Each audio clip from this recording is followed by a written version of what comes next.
خود اللہ کے رسول صلی اللہ علیہ وآلہ وسلم نے فرمایا کہ ایک عالم کی ایک عابد کے اوپر فضیلت اس طرح ہے کفضلی علی ادناکم، جس طرح میری فضیلت تم میں سے کسی ادنا کے اوپر ہے۔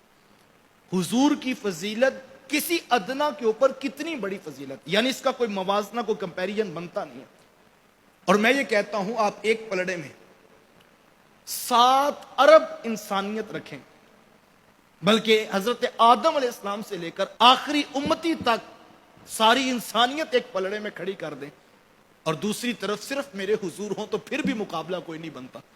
لیکن حضور کیا فرما رہے ہیں؟ حضور میں کفضلی علی ادناکم، جس طرح میری فضیلت تم میں سے کسی ادنا کے اوپر ہے، اس طرح ایک عالم کی ایک عابد کے اوپر اتنی فضیلت ہے۔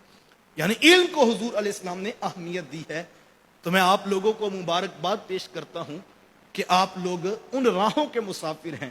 دیکھیں، ایک شخص تہجد پڑھ رہا ہے، پنجگانہ نماز پڑھ رہا ہے، اشراق پڑھ رہا ہے، چاشت پڑھ رہا ہے، اور دوسری طرف ایک طالب علم صرف پنجگانہ نماز پڑھتا ہے اور نماز فرض ادا کرنے کے بعد علم سیکھنے میں اپنا وقت صرف کرتا ہے۔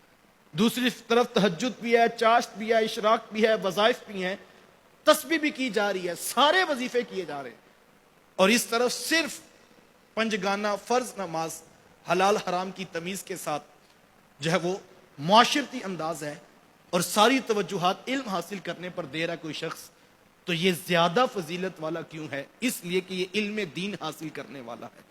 تو آپ لوگ خوش قسمت ہیں کہ اللہ نے آپ کو ان راہوں کا مسافر کی۔ اور میں یہ کہنا چاہوں گا بیٹا، اپنی زندگی میں پرائیورٹائز ضرور کیجئے گا، 2 3 4 کام ضرور اپنی زندگی میں شامل کر لینا۔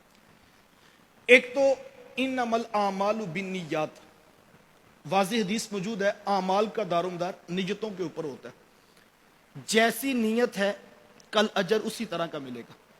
لہٰذا آپ گھر بار چھوڑ کر آئے ہیں، اور شاید کہ آپ کا جو ہے وہ مزاج جو ہے آپ کو ادارے میں، کلاس روم میں، اپنے مرکز میں وہ ماحول نہ ملے، خواہشات کی قربانی دینی پڑے۔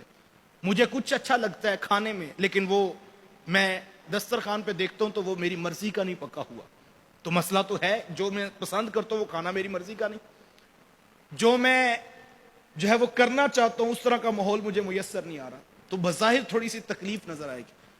لیکن میں یہ کہتا ہوں اگر کوئی شخص اپنی نیت کا قبلہ درست رکھے کہ میری نیت کیا تھی، وہ 8 سال کا جو سفر کر رہا ہے اس میں اپنی نیت کا قبلہ درست رکھے، اس طرف میں کیوں آیا ہوں، اگر وہ اپنی زندگی کے سفر میں اپنے مقصد کو پیش نظر رکھے گا اور نیت کا قبلہ درست رکھے گا تو اس کو منزل ضرور نصیب ہوگی۔ اور جس شخص کے پاس نیت خالص نہیں ہے، وہ بہت محنت بھی کر گیا تو اس کو منزل نہیں ملے گی۔ نیت کا قبلہ درست رکھیے گا، اپنی منزل پر فوکس رکھنا ہے کہ ہم یہاں پر گھر بار کیوں چھوڑ کر آئے، ہمارا مقصد کیا تھا، ہم نے اس کو پیش نظر رکھنا۔